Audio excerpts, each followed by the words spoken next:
c'est Audrey qui a suivi. Moi, je sais plus où j'étais. Non, non, mais moi, je te fais, je suis confiance. Bon, regarde, bah, non, non, c'est des choses qui sont compliquées. Hein. Ouais, je sais bien, mon frère.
Chers collègues, je vous propose de commencer.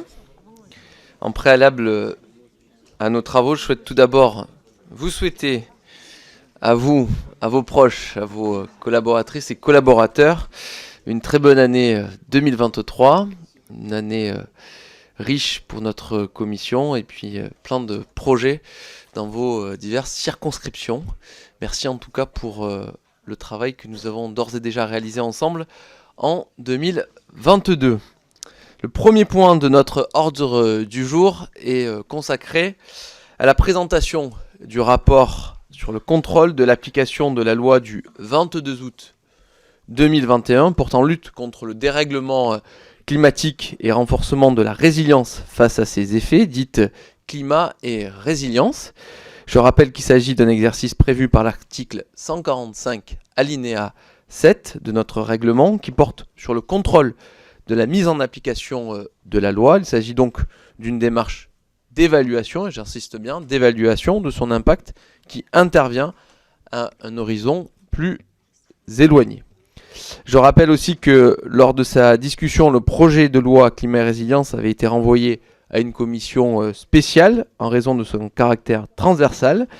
Il a donc été décidé, comme il est d'usage dans ces cas, que le contrôle de l'application de cette loi serait partagé entre les commissions concernées en fonction de leur domaine de compétences respectifs. Je rappelle ces commissions, il s'agit de la commission développement durable, la commission des affaires économiques et la commission des lois, chacune devant présenter un rapport sur les dispositions qui la concernent.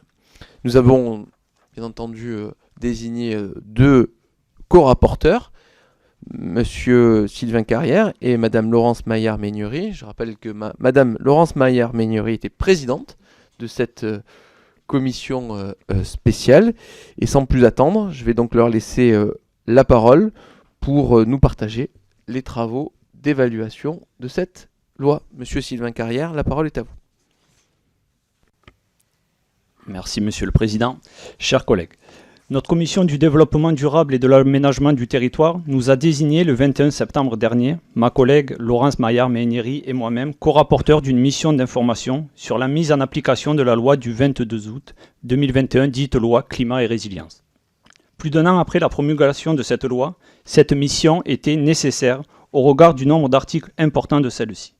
Composée de 305 articles, la loi climat et résilience n'articule pas moins de 5 thématiques différentes reprises de la Convention citoyenne pour le climat. Nous avons fait le choix, avec ma co-rapporteure, de nous concentrer sur les dispositions des chapitres 1 et 3 du titre 2 sur la consommation et de l'ensemble du titre 4 sur les transports terrestres et aériens. Cette partie de la loi comporte plus d'une trentaine d'articles exigeant des mesures réglementaires d'application. Certaines de ces mesures sont particulièrement attendues, comme par exemple l'affichage environnemental pour les biens et les services, l'objectif de 20% de la vente en vrac dans les grandes et moyennes surfaces, l'expérimentation du taux après zéro, mobilité dans les zones à faible émission, ou encore l'interdiction des vols intérieurs en cas d'alternative en train d'une durée de moins de 2h30. Nous avons pu auditionner les principales administrations en charge de l'élaboration des mesures réglementaires au sein du ministère de la Transition écologique. Nous avons également rencontré des représentants de collectivités territoriales et des associations environnementales et de consommateurs. Nous avons pu conclure que si une majorité des mesures prévues a été prise par voie de décret et d'arrêté, certains décrets sont toujours en cours d'élaboration plus d'un an après. Le taux d'application de la loi s'élève à ce jour à 62,5%. Notre rapport détaille l'état de l'application de l'ensemble des dispositions qui exigent des mesures réglementaires sur les chapitres 1 et 3 du titre 2, consommer, et sur le titre 4, se déplacer. Nous porterons notre attention ici sur certains dispositifs. S'agissant du titre 2, consommer, organisant les conditions d'une consommation plus durable et respectueuse de nos engagements environnementaux, les chapitres 1 et 3 prévoyaient l'adoption de 6 textes d'application. La moitié des textes d'application prévus ont été adoptés, mais les décrets précisant le fonctionnement des dispositifs les plus emblématiques n'ont pas été encore adoptés. En particulier, les décrets d'application sur l'affichage environnemental sont toujours en cours d'élaboration puisque la consultation des acteurs se poursuit. Déterminer quelle doit être la méthode retenue et les bonnes modalités de l'affichage prend du temps. C'est l'une des conditions d'efficacité et d'acceptabilité du dispositif prévu par le législateur. À titre individuel, sur ce point, je souhaite alerter sur la nécessité de ne pas précipiter le calendrier pour les secteurs alimentaires et textiles, dans la mesure où il existe des controverses au niveau français et européen sur les méthodes de calcul des outils gouvernementaux disponibles.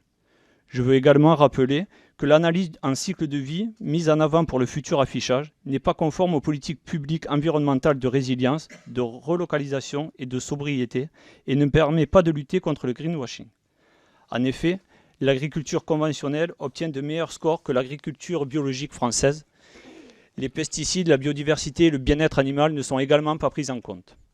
Une approche hybride alliant cycle de vie, analyse en cycle de vie et référentiel externe pourrait être plus adaptée. Je laisse la parole à ma collègue. Merci. Ça fonctionne pas. C'est bon. C'est bon, ça fonctionne. Très bien. Meilleurs vœux, chers collègues. Alors, pour ma part, sur cette partie de ce rapport, je recommande à l'ADEME de soumettre à l'ensemble des parties prenantes, à l'horizon fin 2023, une base de cumul uniformisée et transparente. Et cette dernière permettra de définir une base calculatoire qui devra à la fois améliorer l'outil de l'analyse des cycles de vie et différencier clairement en intra-catégorie pour proposer un outil objectif visant à éclairer le choix des consommateurs. Derrière ces termes techniques, il y a un vrai enjeu qui est de réussir cet affichage environnemental qui avait été prévu dans la loi AGEC, puis repris et renforcé dans la loi climat résilience. Et c'est pas sans poser un certain nombre de difficultés d'ailleurs, mais il faut être très vigilant sur la mise en œuvre.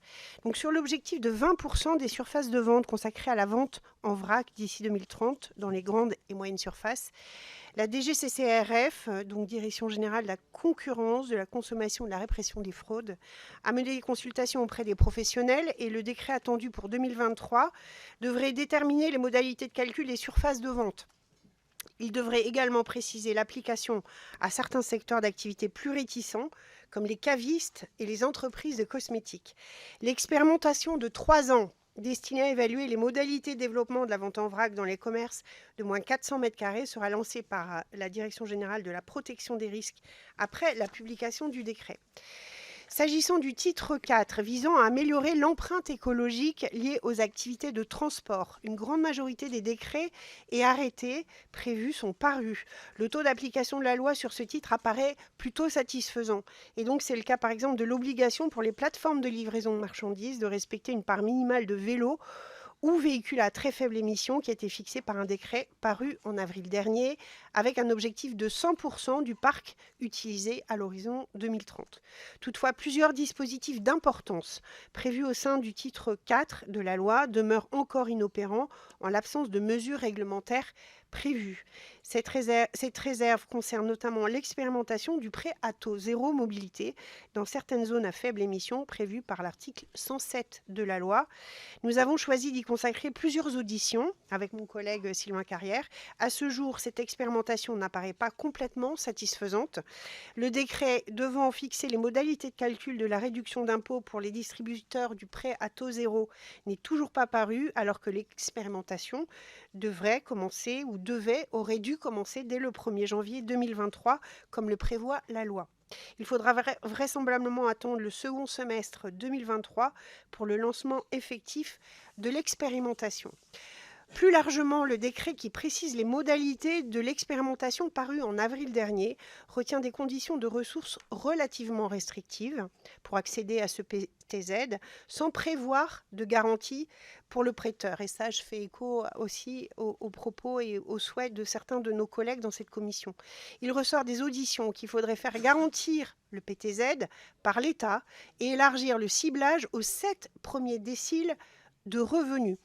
Les acteurs auditionnés ont également souligné le risque d'un déploiement limité du PTZ parmi les établissements de crédit et sociétés de financement qui ne seraient pas suffisamment incités à le mettre en place. L'expérimentation de ce prêt à taux zéro pour les zones à faible émission de mobilité, récemment élargie au rétrofit, sera donc à suivre dans les prochains mois.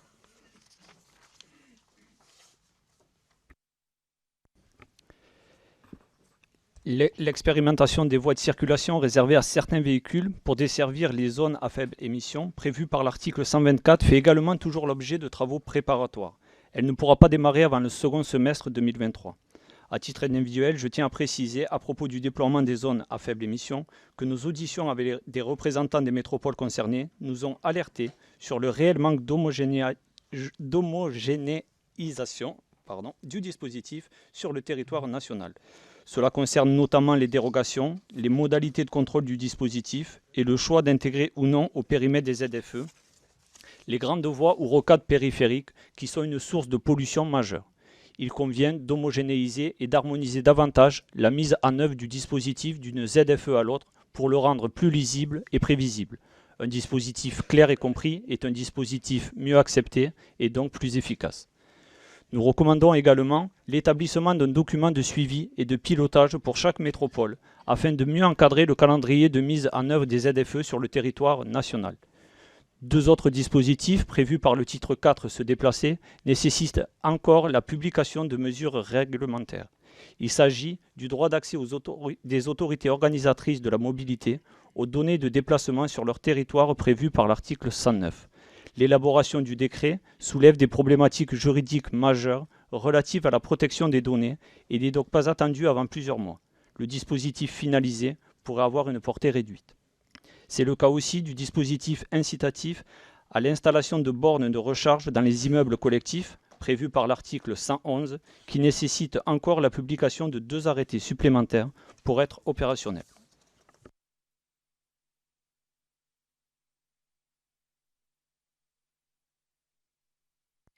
Oui, merci. Merci. Nous terminons cette présentation par les dispositions relatives au transport aérien. Alors tout d'abord, la mesure la plus emblématique, vous la connaissez, elle est relative à l'interdiction des vols intérieurs en cas d'alternative en train d'une durée de moins de 2h30, prévue par l'article 145 et qui devrait entrer en vigueur très prochainement.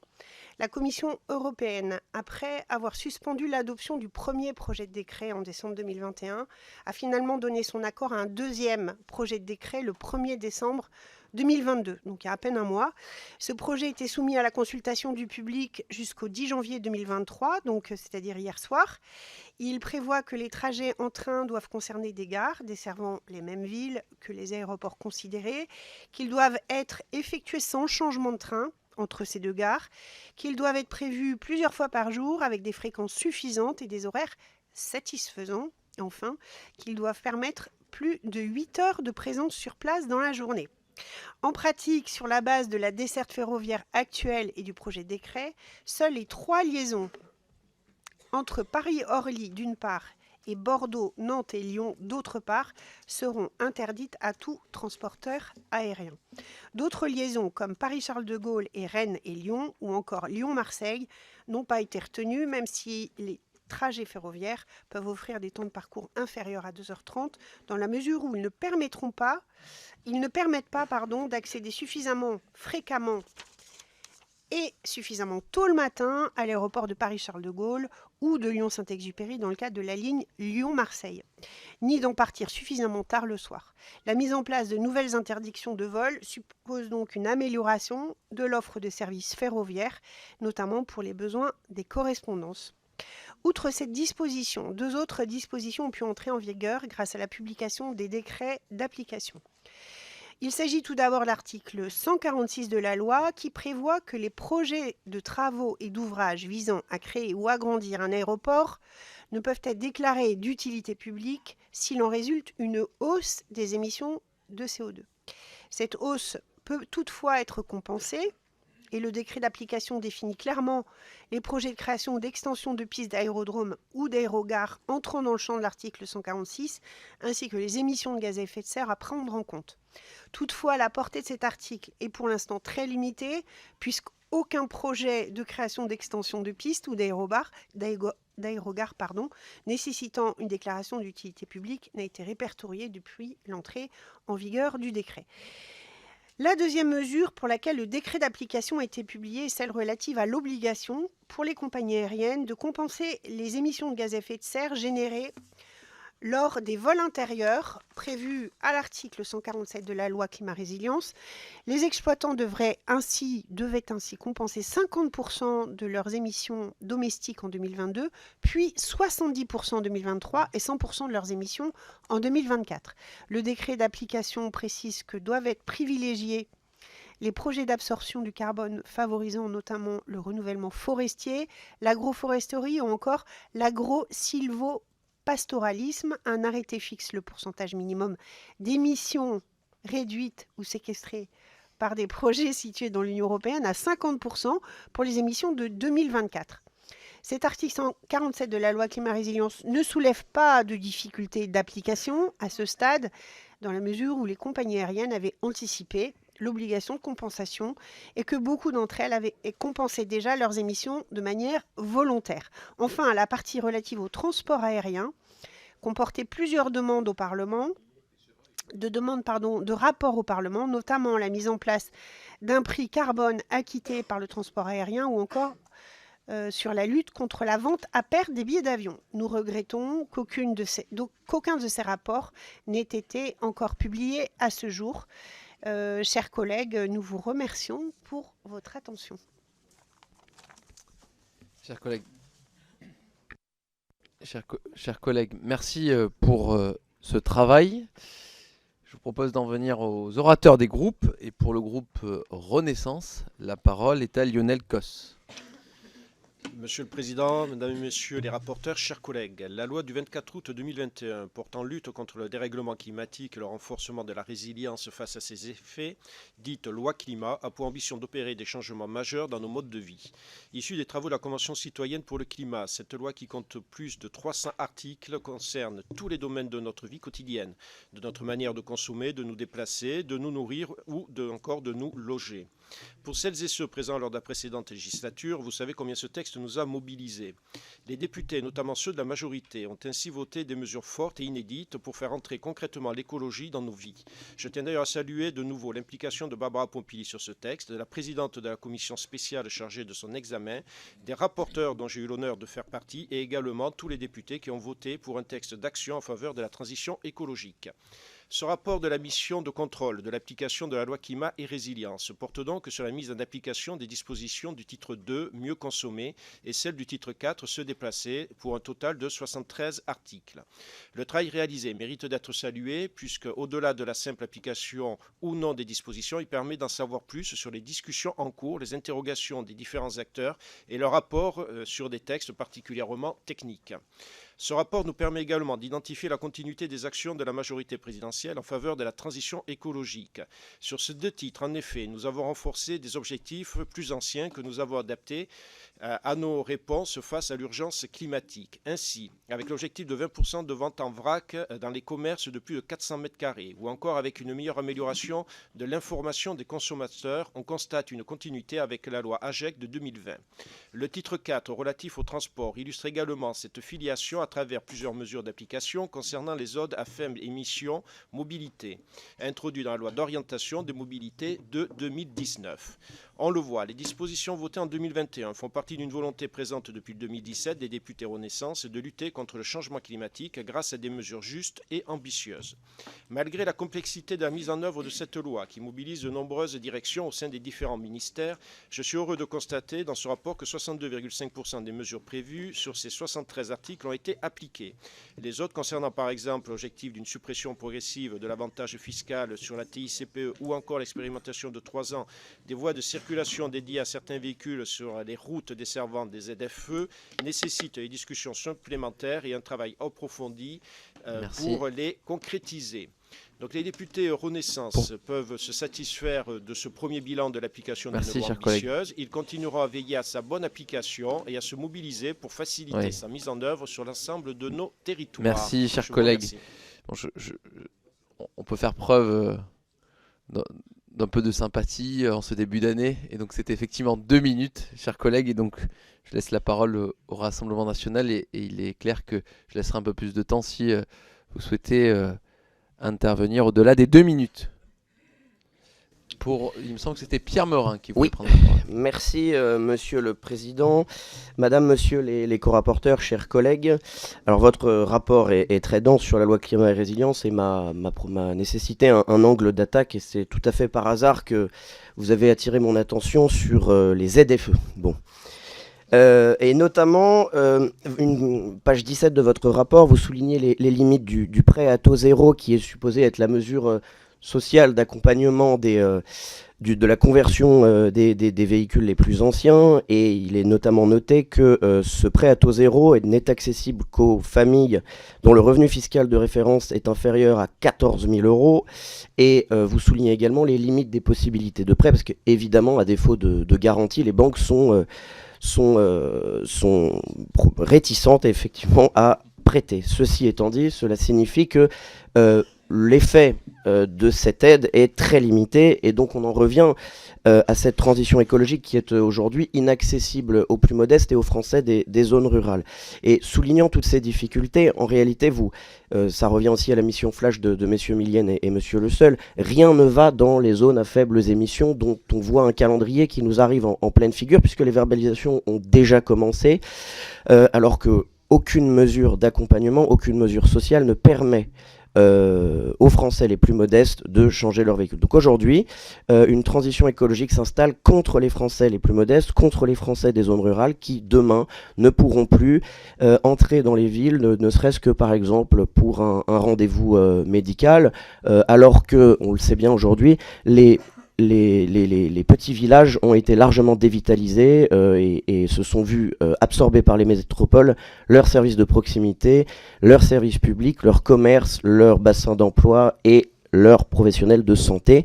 Ceci étant dit, cela signifie que clairement, il faut que nous revenions à la raison sur ces zones à faibles émissions, il faut les suspendre ou les supprimer, remettre à plat la transition écologique pour qu'elle soit partagée, qu'elle ne soit pas ressentie par les Français les plus modestes comme un artefact urbain qui se fait contre eux et sans eux en tout cas. Je vous remercie. Merci, chers collègues. Pour le groupe La France Insoumise NUPES, la parole est à Loïc Prudhomme. Je vous remercie, Monsieur le Président. Merci au rapporteur et à la rapporteure. Cette loi climat et résilience était soi-disant issue des travaux de la Convention citoyenne pour le climat, mais déjà lors des discussions de 2021, notre groupe avait pointé et démontré que ce n'était pas le cas. De trop nombreuses mesures avaient été écartées finalement. Aujourd'hui, nos rapporteurs pointent la lenteur de mise en place de cette loi déjà peu ambitieuse à mon sens. Pourtant, sur la question du changement climatique, nous avons derrière nous 30 ans de rapports scientifiques du GIEC et l'alerte plus prégnante encore du 6e rapport de 2021-2021. Nous avons derrière nous les sécheresses de 2019 et plus encore de 2022. Nous avons aussi derrière nous les travaux du Haut Conseil pour le climat installé en 2018 par Emmanuel Macron qui en 2020 publiait une carte des impacts du réchauffement climatique. Nous avons derrière nous des scientifiques qui dépensent une énergie incroyable pour sensibiliser tous les décideurs politiques. Alors, avec toutes ces connaissances, tout ce que nous avons dans nos bagages pour renseigner le changement climatique, alors qui aurait pu prédire ? Qui aurait pu prédire que l'inaction climatique serait un choix politique justifié par l'argument fallacieux que nous serions dépassés par les forces de la nature ? Je vous remercie.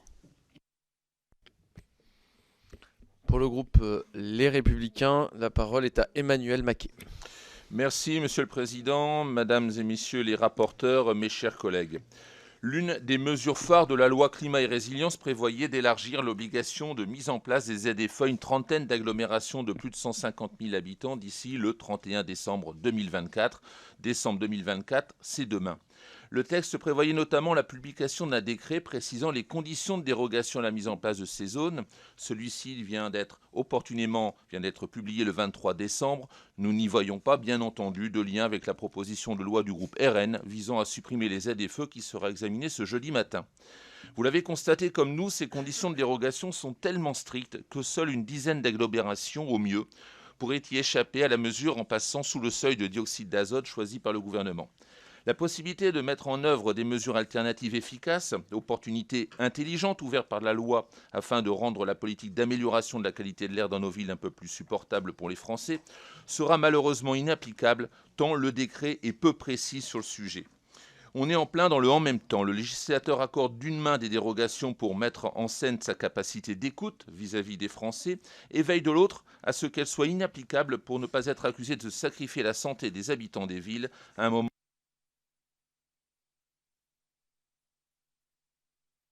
C'est éteint, oui. Je disais le caractère normatif des décrets, si leurs prescriptions ont aussi peu de chances d'emporter des conséquences concrètes dans la vie réelle. Cette loi prévoyait aussi d'expérimenter un prêt à taux zéro pour l'achat d'un véhicule propre dans le périmètre des 11 premières ZFE visées par la loi LOM. Disposition inspirée par notre groupe et que le gouvernement s'était engagé à partir de ce 1er janvier 2023 pour rendre la position des ZFE moins amère.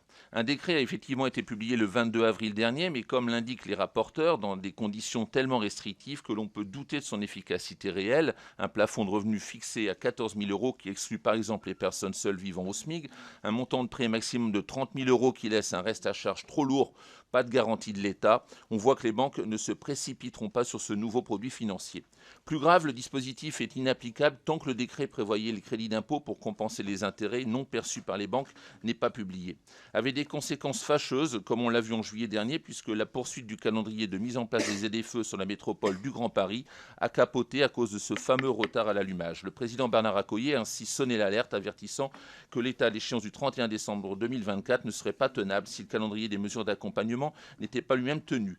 Quel est d'ailleurs votre avis au terme de vos différentes auditions? Monsieur le rapporteur, pourriez-vous nous détailler votre point de vue intéressant selon lequel la non-mise en place en œuvre de ce prêt à taux zéro serait un moyen détourné d'accorder un délai d'inaction aux territoires concernés par l'obligation de la mise en place des ZFE? Merci.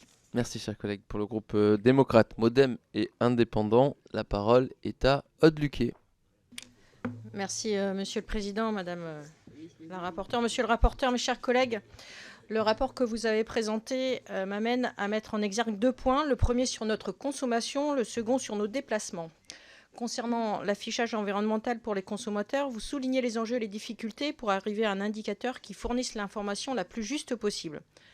Un affichage, imparfait soit-il, faudra toujours mieux que pas d'affichage du tout. Pouvez-vous nous rappeler s'il existe des expérimentations similaires au sein de l'Union européenne? Quid d'un éventuel affichage uniformisé? Vous poursuivez sur les enjeux relatifs à l'accélération du vrac. Vous pointez les difficultés, voire l'impossibilité pour plusieurs secteurs de respecter les 20% imposés par le texte.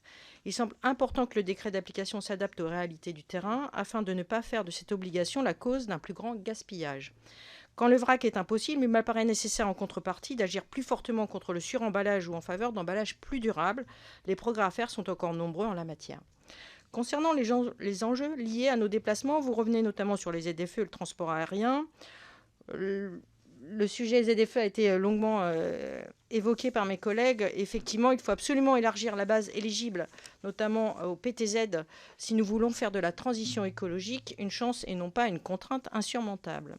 Vous évoquez ensuite les exceptions pour les voitures de collection. Attention que ce ne soit pas le moyen de contourner les ZFE lorsque l'on sait que l'ensemble des voitures des années 90 encore très présentes vont pouvoir être immatriculées en collection. J'en terminerai par le transport aérien. Se pose la question d'étendre l'interdiction aux liaisons intérieures de fret. Un rapport doit être rendu sur sa faisabilité, mais il apparaît qu'aucune liaison n'entre dans le champ d'application. Cela peut étonner et on peut le regretter. Pouvez-vous nous en dire plus? Pour terminer, vous évoquez le décret sur l'obligation de compensation qui ne s'applique qu'aux vols dont les émissions sont supérieures à 1000 tonnes de CO2 par an. Pourquoi avoir retenu ce chiffre? Comment concrètement sera contrôlée l'effectivité de la compensation, surtout quand celle-ci se fait à l'autre bout du globe? Je vous remercie. Merci, chers collègues. Pour le groupe socialiste et apparenté, la parole est à Chantal Jourdan. Merci, Monsieur le Président. Mesdames et Messieurs les rapporteurs, merci pour la présentation du rapport. 1 an et demi après la publication de la loi dite climat et résilience, il est constaté qu'un certain nombre de textes réglementaires et d'applications qui permettent la mise en œuvre concrète de la loi ont été pris. Néanmoins, un certain nombre manquent encore. Nous appelons le gouvernement à faire en sorte que les blocages qui peuvent exister soient levés le plus rapidement possible. Cette loi était déjà, lors de son adoption, bien en deçà des défis environnementaux environnementaux actuels. Elle est très rapidement devenue obsolète quant aux objectifs qu'elle fixait, du fait d'objectifs européens plus ambitieux fixés au même moment. Donc, à minima, son application complète doit donc être rendue possible. Je voulais notamment insister sur l'application des dispositions relatives au transport terrestre, pour lesquelles 3 décrets et 2 arrêtés doivent être encore publiés, notamment pour finaliser le lancement de l'expérimentation du prêt à taux zéro pour l'achat de véhicules propres dans les ZFE. Le groupe socialiste a travaillé sur ces questions, notamment mon collègue Gérard Le Seul, qui avait, à l'occasion de la mission Flash conduite sur le sujet en octobre dernier, préconisé d'élargir et garantir le prêt à taux zéro par l'État via la Banque publique d'investissement et le rendre accessible aux personnes qui bénéficient d'un accompagnement social auprès d'un réseau qualifié. Je note ainsi que les 2 rapporteurs soulignent également, dans le rapport présenté aujourd'hui, la nécessité d'élargir le dispositif PTZ et de soutenir davantage son déploiement. Le rapport parle également du décret manquant sur les modalités de calcul de la réduction d'impôts bénéficiant aux établissements de crédit et sociétés de financement concernés, décret sans lequel le dispositif ne peut être opérationnel au 1er janvier 2023, comme vous l'avez rappelé, et comme prévu par la loi. Avez-vous donc des éléments sur la parution de ce décret ? Sur un autre sujet, la loi Climat et Résilience prévoyait la remise au Parlement, dans un délai de 6 mois à compter de la promulgation de la loi, d'un rapport sur les politiques de soutien au développement des mobilités durables alternatives à la voiture individuelle dans les espaces peu denses. Début 2023, ce rapport n'a pas été remis par le gouvernement. Savez-vous si un travail en ce sens est au moins amorcé ? Cette question représente un enjeu majeur de mobilité, d'attractivité, d'écologie dans les territoires ruraux. Je vous remercie. Merci. Est-ce que pour le groupe écologiste NUPES, non. Est-ce que pour la gauche démocrate et républicaine, est-ce qu'il y a une prise de parole? Pas de prise de parole, très bien. Pour le groupe Horizon et apparenté, bien entendu, la parole est à Henri Alfandari. Merci, Monsieur le Président. Cette loi a repris très largement les travaux de la Convention citoyenne sur le climat. Elle est aussi symbolique de la volonté du gouvernement et du président de la République de s'engager sur les sujets environnementaux. Néanmoins, on est en attente de décrets, certains dont on a extrêmement besoin. On l'a vu sur la loi d'accélération des énergies renouvelables, notamment sur le décret ZAN avec l'agri-photovoltaïsme et les panneaux solaires. On a aussi des problèmes de définition juridique de la ZAN. L'artificialisation est une notion assez molle. Et on voit bien dans nos échanges que les ZFE peuvent se retrouver, même si elles partent d'une bonne intention, avec des problématiques qu'elles déclenchent qui sont parfois plus importantes. Donc moi, je continue à me poser les questions de comment accélérer les décrets nécessaires qui s'articulent avec d'autres lois dont on a besoin maintenant. Comment préciser des notions telles que l'artificialisation afin d'éviter des aberrations? Et comment respecter l'environnement sans condamner les territoires ruraux? Car même si 80% de nos populations habitent dans des villes qui souscrivent parfaitement à ce type de politique, il se trouve qu'une partie des décisions qu'on prend condamne des territoires qui sont déjà en dépréciation démographique et économique, et qu'il s'agit bien d'aller ensemble vers un objectif commun et non pas de séparer les uns des autres. Donc voilà, globalement, je salue aussi tout le travail accompli, puisqu'on a quand même 62% des mesures qui sont appliquées sur une loi qui est une loi fleuve et dont nous avons profondément besoin. Et j'espère que grâce à vos travaux, on arrivera à améliorer ces dispositions. Merci, chers collègues. Et enfin, pour le groupe Liberté Indépendant Outre-mer et Territoire, la parole est à Guy Bricou. Merci, Monsieur le Président. Félicitations aux co-reporters qui ont déjà répondu à beaucoup de questions. J'avoue qu'il est un peu frustrant que votre rapport doive se cantonner à la mise en application des dispositions des articles 2 et 4. Vous indiquez dans votre rapport qu'à plus d'un an de la promulgation de la loi, si certaines mesures n'ont pas encore été publiées, une majorité de mesures a été prise par voie de décret et d'arrêté. Vous avez cité tout à l'heure le chiffre de 62,5%. Quelles mesures, parmi les plus importantes de ce texte, ne sont toujours pas publiées à ce stade? Pouvez-vous nous préciser de manière globale combien il manque encore de décrets et d'arrêtés pour donner à la loi sa pleine efficience? Je note d'ores et déjà que 2 des rapports concernant le transport aérien que devait remettre le gouvernement au Parlement dans le délai d'1 an à compter de la promulgation de la loi ne le sont toujours pas. Comment expliquez-vous ces retards ? Concernant l'article 2 qui visait à mettre en place, après une phase d'expérimentation de 5 ans, un affichage environnemental pour les biens et services, en priorité dans le textile, où en est-on aujourd'hui de la méthodologie sur laquelle travaillait l'ADEME pour pouvoir permettre de quantifier sans erreur l'impact environnemental d'un produit? Il s'agissait d'un outil clé du dispositif. A-t-on avancé sur la question? Et le cas échéant, quelles sont les problématiques de mise en place auxquelles l'agence se heurte sur la question? Les sénateurs avaient créé un prêt à taux zéro pour l'achat d'un véhicule peu émetteur, ce qui devait donner lieu dans le texte conclu en CMP à une expérimentation de 2 ans, dont un décret du 22 avril dernier précise les modalités. Ce décret permet-il de mener à bien comme il se doit et dans quel délai l'expérimentation voulue? Où en est-on par ailleurs du dispositif visant le préfinancement des infrastructures de recharge dans les immeubles collectifs? Je voulais évoquer le devenir des lignes intérieures concernées par l'exploitation des services aériens dès lors qu'un trajet alternatif existe en moins de 2h30, mais vous y avez déjà répondu, merci. Alors, pour finir, concrètement, à ce stade, ce texte a-t-il réellement commencé, selon vous, à faire quelque peu bouger les lignes? Plusieurs dispositifs d'évaluation étaient prévus dans la loi elle-même. Une évaluation annuelle de la Cour des comptes, des observatoires, des actions mises en place par les collectivités territoriales. Qu'en est-il à ce jour? Et je vous remercie. Merci, chers collègues. Je vous laisse le soin, madame, monsieur le rapporteur, de répondre aux collègues. Bien, je vous propose qu'on se répartisse et puis chacun avec un point de vue en complément, en tout cas, de ce qu'on va essayer de vous apporter comme réponse. Merci pour vos interventions, merci pour vos questions, même si d'ores et déjà, je peux vous dire qu'on n'a pas toutes les réponses. Sur la méthode, effectivement, on a choisi d'aborder 2 titres et on a préféré aborder 2 titres à fond que l'ensemble des titres du projet de loi, qui est quand même extrêmement important et volumineux, de façon superficielle. Voilà.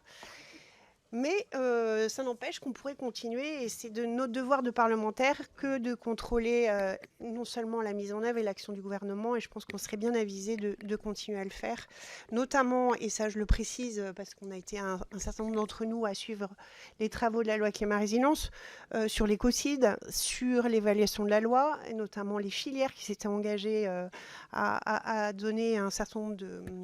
à monitorer en fait leurs émissions de gaz à effet de serre, les filières industrielles, un certain nombre d'entre elles ne l'ont pas fait.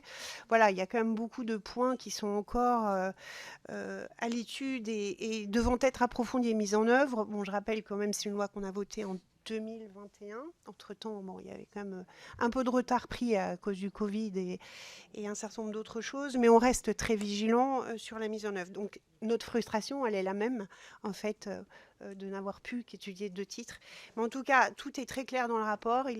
Ces 2 titres sont approfondis et clarifiés. Bon, en l'état, ce que je peux essayer de vous dire, pas forcément dans l'ordre, sur le ZAN, monsieur le député Alfondari, c'était pas l'objet de cette évaluation ici, c'est la compétence de la commission des affaires économiques. En l'état, ce que je peux vous dire, c'est qu'il y a un groupe de travail qui s'est mis en place, vu certaines difficultés de mise en œuvre du ZAN, objectivement dans certains territoires, pas tous, mais certains. Un groupe de travail s'est mis en place au Sénat, s'est mis en place aussi à l'Assemblée nationale, dans lequel on travaille à des contributions. Notre collègue Lionel Causse en particulier est à l'œuvre dans notre commission, et n'hésitez pas à lui transmettre un certain nombre de messages. En tout cas, moi je peux vous dire qu'il y a des régions qui étaient déjà prêtes pour le ZAN, qui l'avaient inscrit dans le SRADET, et je rappelle aussi que cette loi n'est pas une loi sur le ZAN, la loi Climat Résilience, mais sur une réduction par 2 du rythme d'artificialisation dans les 10 ans. Elle prépare le ZAN. Elle n'a pas défini le ZAN, mais elle a défini ce qui était l'artificialisation des sols. Donc il y a un vrai progrès, une vraie avancée. C'est la première loi qui est prescriptive sur ce sujet et je pense qu'on peut s'en féliciter. Le PTZ, effectivement, on a pointé, hein, on sait à quel point les aides seront attendues et sont attendues.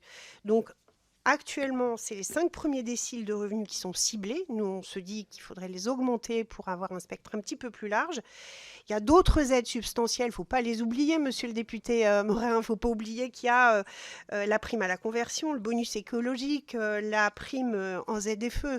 Tout ça, tout ne peut pas reposer sur le prêt à taux zéro, même si c'est une aide importante et substantielle qui peut démarrer que maintenant, hein, parce que la loi l'indiquait pour le 1er janvier 2023. Bon, et puis il ne faut pas oublier non plus, me semble-t-il, les annonces récentes du ministre Béchu, qui annonce une ventilation des 150 millions du fonds vert, notamment pour les zones à faible émission.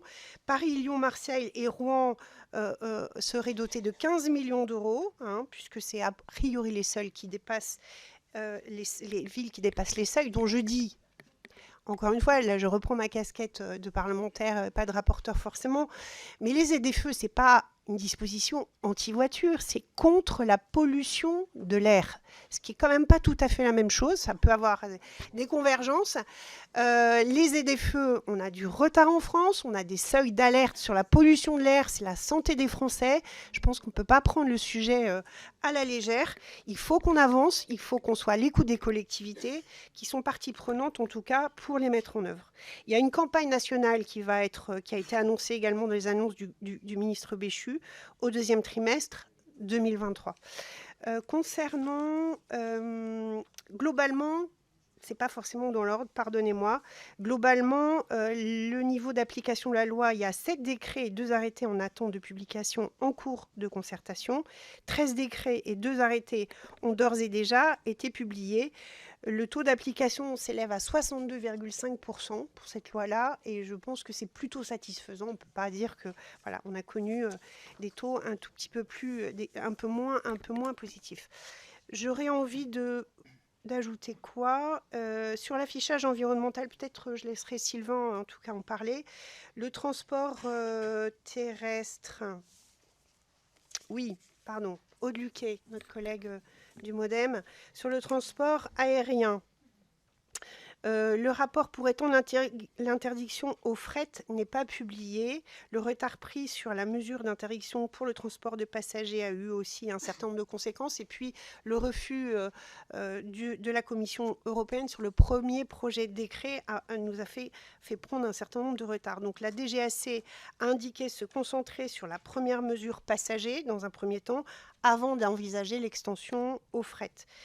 Sur le fret, on ne peut ajouter des wagons de fret à un train qui transporte passagers. Bon, donc il y a un certain nombre de sujets qui ne sont pas tout à fait au clair. Sur le transport aérien, c'est monsieur le député Bricou qui nous posait la question. Tous les arrêtés ont été publiés, sauf l'interdiction des vols quand alternative au train, mais publication imminente, semble-t-il, d'après les informations dont nous disposons. La consultation publique s'est terminée donc hier soir, comme indiqué dans notre avant-propos. Voilà, bah, écoutez, n'hésitez pas à nous relancer, en tout cas en ce qui me concerne, sur... les parties, en tout cas, il y a eu des débats assez longs et des auditions assez intéressantes sur l'affichage environnemental. Je dirais juste qu'à ce stade, à notre connaissance, nous sommes les seuls pays d'Europe, sauf, oui, c'est ça, les seuls pays de l'Union européenne à mettre en œuvre cet affichage environnemental sur l'alimentation, textile, chaussures, un certain nombre de produits. Donc évidemment, on innove et ça laisse entendre aussi encore un certain nombre de difficultés à la mise en œuvre. Mais on a 5 ans pour le mettre en œuvre. En tout cas, je vais laisser mon collègue Sylvain compléter sur l'ensemble de ces points, bien entendu. Merci. Oui, merci. Donc du coup, je vais enchaîner avec l'affichage environnemental. Donc effectivement, on innove et on est du coup attendu. On sait que l'Europe attend beaucoup du dispositif qui va être mis en France pour suivre un petit peu la marche à suivre. Donc depuis le début du rapport, en tout cas ça a eu le mérite, ce rapport, d'accélérer et de renouer le dialogue, notamment entre les ONG et l'ADEME. Donc ce rapport, voilà, sur l'environnement, donc sur l'affichage environnemental. Donc le consensus effectivement est pas toujours simple, notamment sur différents critères.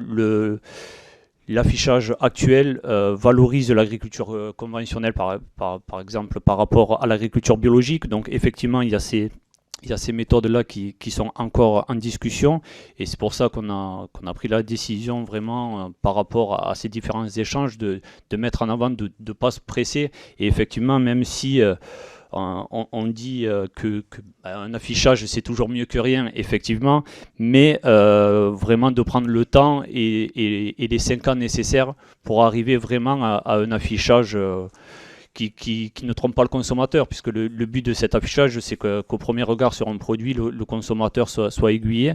Et actuellement, avec l'analyse du cycle de vie, notamment pour le textile et pour l'alimentaire, on est loin de ces critères. Pareil, en absence de consensus sur la prise en compte du lieu de fabrication. Donc voilà, au niveau de ces critères, encore beaucoup de choses à adapter, à définir. Donc prendre le temps vraiment du dialogue, nécessité donc d'attendre ces 5 ans pour arriver à un affichage correct. Actuellement, l'agribalise prônée par du coup le modèle européen se base sur 16 critères pondérés. Donc sans prendre forcément en compte, comme je le disais tout à l'heure, la biodiversité, le bien-être animal.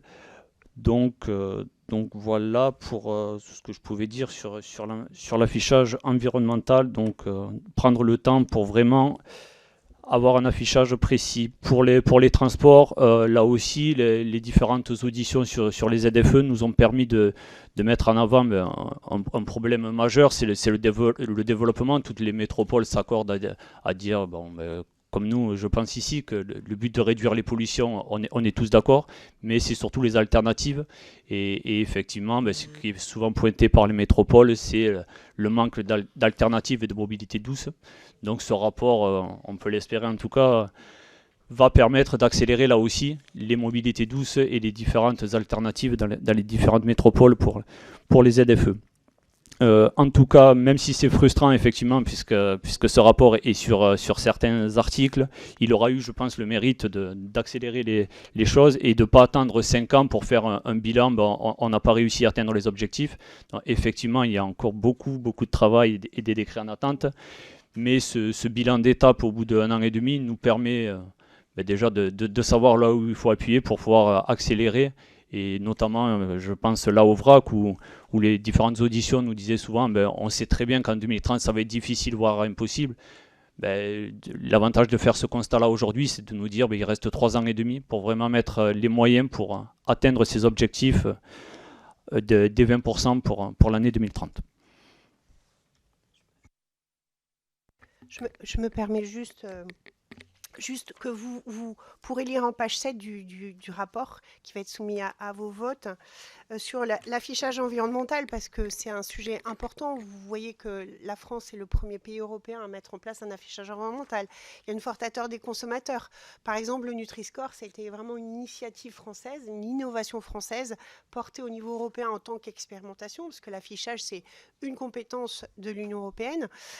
Tout l'enjeu, c'est de parvenir à un affichage qui permette d'éclairer le choix des consommateurs avec des produits qui seront le moins possible impactants sur l'environnement, et puis qui révèlent aussi l'impact de ces produits et éclairent le choix des consommateurs. En matière d'alimentation, le rapport vous précise qu'il y a 18 expérimentations en cours qui sont menées sur plusieurs indicateurs, et sur l'habillement, il y a 11 expérimentations menées. L'indicateur de performance environnementale des produits est testé par Decathlon, sans les citer, Promode, Bonne Gueule, Hermès ou Louis Vuitton. Donc vous voyez, dans le produit plutôt de gamme élargie, plutôt de gamme luxe, et donc on va voir, et ça va donner lieu à aussi à la fois un calcul à partir de l'ACV, qui reste quand même une norme internationale, et souhaitons-le, un complément qui sera fait par de façon empirique sur des améliorations du calcul. Plus l'affichage sera transparent et éclairant, plus il acquérera du crédit auprès des consommateurs. Et de même que le Nutri-Score a évolué dans le temps avec des modes de calcul qui ont pu évoluer. Voilà, merci beaucoup. Nous allons passer au aux questions. Question d'1 minute. Alors j'ai qu'une seule question, mais si les collègues veulent prendre la parole, vous n'hésitez pas.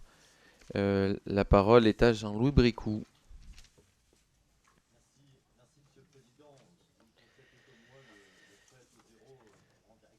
Alors attendez, on va... Je recommence. Merci Monsieur le Président. Vous le constatez comme moi, le prêt à taux zéro pour rendre accessible à tous ces nouvelles zones à faible émission n'est pas tout simplement effectif. Beaucoup de mes collègues ont dénoncé un dispositif insuffisamment fort pour être quelque part efficace. Moi, je pense qu'il faut peut-être pas s'obstiner en fin de compte à un principe d'acquisition. Je pense que c'est une erreur. Je pense que la seule façon de rendre l'accessibilité à un véhicule propre, massive, c'est passer par location. Alors c'est plus ou moins fait dans certains dispositifs. Et comme le logement, quand le loyer est difficile à supporter, soutenir en fin de compte les ménages. C'est pour ça que je vous propose le pendant en fin de compte de l'APL, c'est-à-dire l'APM, l'aide personnalisée à la mobilité. Je crois qu'il faut arrêter peut-être de s'entêter à faire appliquer la loi, mais il faut surtout peut-être la faire évoluer. Monsieur Valence. Oui, je vais m'écarter un peu des articles visés par votre rapport. L'article 137 de la loi Climat et Résilience ouvre la possibilité aux régions d'instituer une éco-redevance sur des voies du réseau routier national dont elles solliciteraient la mise à disposition. La liste des routes nationales dont le transfert au département ou la mise à disposition aux régions sera possible vient d'être arrêtée par la décision ministérielle du 7 janvier 2023. 3 régions sont concernées, Auvergne-Rhône-Alpes, Grand Est et Occitanie. Mais pour celles qui le souhaitent, la levée d'une éco-redevance est soumise à une clause très restrictive dans la loi Climat et Résilience, puisqu'il faut en effet prouver pour cela que les axes routiers concernés supportent un report de trafic significatif en provenance de voies où une éco-redevance est déjà reçue. Cette disposition vous paraît-elle pouvoir être levée par un texte modificatif dans une logique à la fois d'expérimentation, de décentralisation réelle et de verdissement possible de nos infrastructures? Est-ce qu'il y a d'autres questions? Sans prie. Merci Monsieur le Président. L'article 301 demande à chaque secteur d'activité d'établir une feuille de route pour maîtriser les émissions de gaz à effet de serre. Concernant l'aéronautique, une feuille de route doit être rendue pour la fin janvier 2023. Quelques préoccupations, de mon point de vue, vont être relevées dans cette feuille de route, notamment sur le carburant durable, le SAF, qui est proposé comme une alternative pour pouvoir atteindre ces objectifs. Depuis le 1er janvier 2022, 1% d'incorporation est nécessaire par les compagnies aériennes françaises. Nous serons à 2% en 2025, 5% en 2030. La filière aujourd'hui n'est pas du tout structurée. Les compagnies aériennes ont déjà des grosses difficultés à atteindre les 1% d'incorporation. Il y a une nécessité d'engagement des énergéticiens, ce n'est pas du tout le cas encore aujourd'hui. Pas de dispositif d'incitation à la production, pas d'accompagnement pour les compagnies aériennes. Je pense qu'il y a une nécessité de mettre en place une mission d'information sur le sujet, car les obligations arrivent et la filière n'est pas du tout prête. Est-ce que tous les collègues ont... Monsieur Bonny, je vous en prie.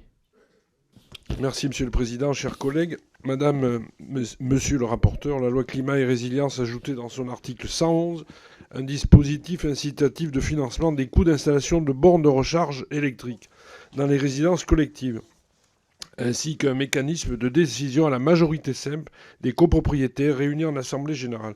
Vous nous apprenez que le décret pris en application de cette disposition a prévu que le dimensionnement des bornes doit tenir compte d'un taux d'équipement à long terme et d'une puissance de référence par borne de recharge, qui seront prochainement fixés par arrêté des ministres de l'Énergie et des Transports.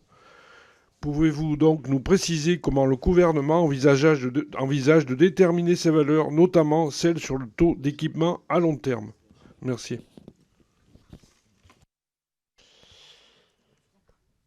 Une dernière question. Pas de prise de parole supplémentaire. Eh bien, chers collègues, je vous laisse le soin de répondre à ces questions.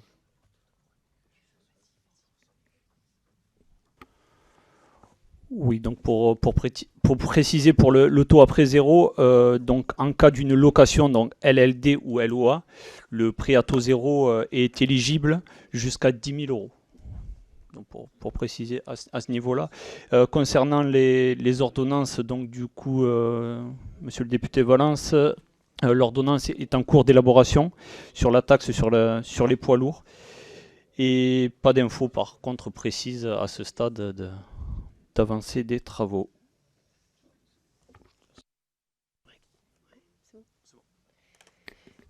Oui, avant de vous répondre, en fait, je voulais vous réinterroger, monsieur le député Vallon. Je ne suis pas sûre d'avoir bien compris votre question, en fait. C'est pour vous essayer de vous répondre de façon... sur la deuxième partie de votre question. Alors je précise ma question. Elle ne porte pas tant sur l'élaboration de l'ordonnance elle-même que sur cette clause restrictive qui a été introduite dans la loi et qui va sans doute conduire, avec la nécessité de prouver un report modal, parfois sur des axes sur lesquels ce report est effectif depuis des décennies. Je pense à des axes qui sont à proximité de frontières d'État où des écours-de-vence sont perçus depuis des décennies. Eh bien, ça va conduire à ce que cet écours-de-vence ne puisse être levé que dans des cas extrêmement ponctuels. Et on voit bien aujourd'hui les régions qui s'interrogent constatent que les retours qu'elles ont d'échanges avec la DGITM montrent que ça sera beaucoup moins facile de la lever, et sans doute pas sur les axes auxquels on pensait spontanément. Or, il y a probablement, puisque c'était une écours-de-vence, c'est le principe pollueur-payeur, et cette expérimentation, sans revenir au principe de l'écotaxe, cette expérimentation vis-à-vis des régions, il y a eu une forme d'engagement. On constate aujourd'hui qu'elles ne pourront sans doute pas la lever autant qu'elles le souhaitent. Est-ce que vous pensez qu'il est envisageable que cette disposition soit levée, cette restriction soit levée à court et à moyen terme, et que ce soit souhaitable surtout, pour vous? Alors, je réponds donc j'essaye de répondre en tout cas, même si j'ai pas les éléments en totalité. Donc l'ordonnance est en cours d'élaboration, vous l'avez dit. Pour le moment, on n'a pas d'infos précises à vous communiquer. Ça, faut interroger le gouvernement. Bon, vous l'avez bien compris. Tant que l'éco-redevance ne s'applique pas à la Bretagne, le reste a beaucoup moins d'importance. Donc en fait, je ne suis pas en mesure de vous dire effectivement ce qu'il en est, si un certain nombre de contraintes qui étaient inscrites dans la loi, qui était quand même une rédaction un petit peu à la fois technique et des arbitrages politiques, peuvent évoluer dans le temps. Il faut vraiment interroger le gouvernement à ce sujet.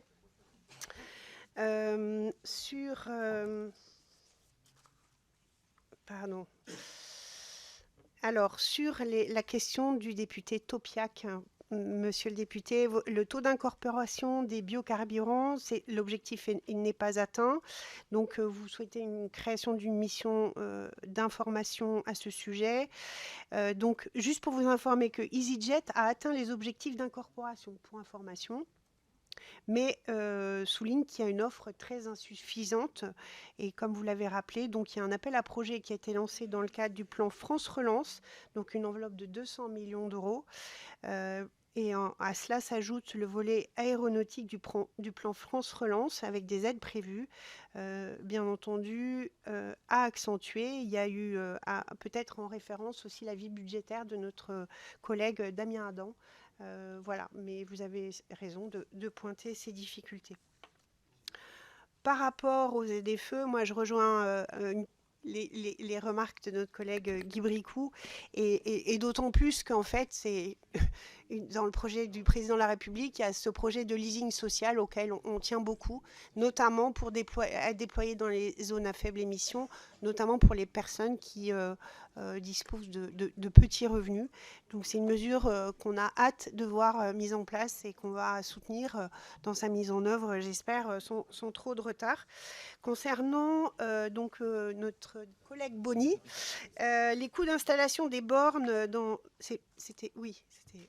les collectifs, donc le décret est paru. Donc il y a un arrêté qui est en cours de discussion avec la CRE et c'est juste cet arrêté-là qui manque. Mais donc normalement ça devrait plus forcément tarder. Mais voilà, c'est en cours des discussions avec la commission de régulation de l'énergie. Voilà, en espérant avoir répondu à vos questions. Merci. Madame, monsieur le rapporteur, est-ce que vous voulez rajouter un petit mot? Un petit mot oui, peut-être pour compléter et pour conclure? Juste un petit mot pour conclure, pour remercier du coup toutes les personnes auditionnées pendant l'élaboration de ce rapport, et pour remercier les trois administratrices notamment qui sont à nos côtés et qui ont fait un travail formidable depuis le début. Voilà, même chose, vous remercier nos administratrices, remercier mon co-rapporteur avec lequel ça a été un plaisir de travailler, je dois dire. Et puis, merci les collègues, à vous pour vos questions. Et puis, continuons à suivre nos sujets dans nos spécialités et à être exigeants par rapport à la mise en œuvre des lois. Voilà, c'est utile et c'est ce qu'attendent nos concitoyens. Merci beaucoup. Merci, Monsieur le Président. Merci beaucoup. Alors, cette audition n'est pas terminée, chers collègues, puisque conformément à l'article 145 alinéa 7 du règlement, je mets aux voix l'autorisation de publication du rapport. Qui est pour? Qui est contre? Il me semble que la publication du rapport est autorisée. Félicitations, Madame, Monsieur, co-rapporteur. Merci pour le travail. Ça s'inscrit dans ce que j'appelle le service après vote. Et je crois qu'il est important de peut-être partager un certain nombre de points de vue au niveau du gouvernement, de sorte à ce que nous puissions être certains que la volonté du législateur sera respectée. Et puis n'oublions pas aussi que nous aurons, à partir de août 2024, la mission, bien entendu, la mission d'évaluation, la démarche d'évaluation de cette loi qui, je l'espère, sera positive. Chers collègues, on se retrouve à 11h30, très important, 11h30 dans cette même salle pour la nomination du président du conseil d'administration de la FIT.